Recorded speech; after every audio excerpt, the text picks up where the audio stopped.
дэх шүүхийн тамгын газраас 2026 оны 5 дугаар сарын 20-ны өдөр Завхан Мандал сумын ард иргэдэд төрийн албан хаагчдад зориулсан нээлттэй удирдлагыг зохион байгууллаа.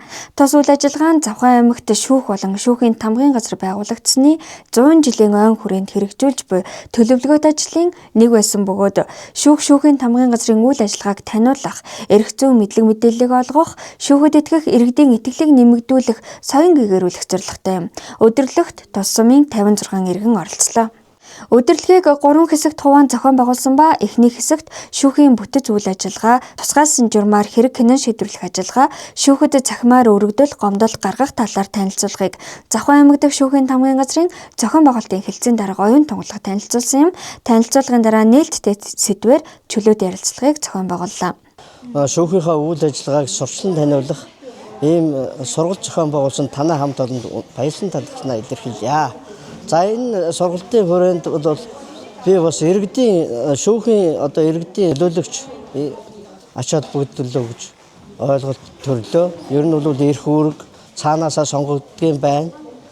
Тэр хүн бол бас шүүхтэй үнэхээр бас үнэн шударга үйл ажиллагаа явуулдаг гэдгийг бол тодорхойлж өгдөг хүн юм а гэдгийг бол ойлголоо. Ийм үйл ажиллагааг үнэхээр бас мэдлэг өгсөн баярлалаа гэж хэлэх байна. Удирдлагын дунд хэсэгт тухайн үйл ажиллагааны онцлог үйл явдал буюу шүүх хуралдааны үйл явцын дарааллыг харуулсан практик үзүүлбэр байлаа.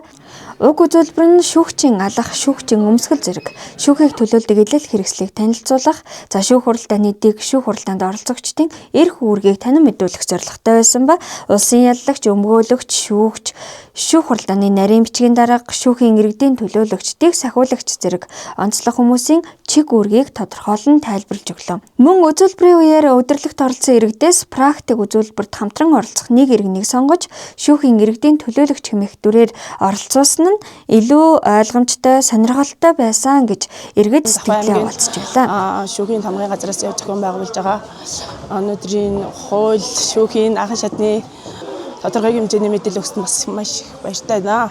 Ялангуяа практик талаас харуулсан илүү ойлгомжтой маш гоё байлаа.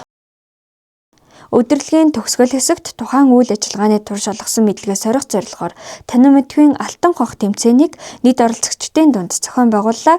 1-р аринд саранцэг, 2-р аринд бүдвал, 3-р аринд церемонаар шалгарч дурсгалын зүйл гардуулсан юм.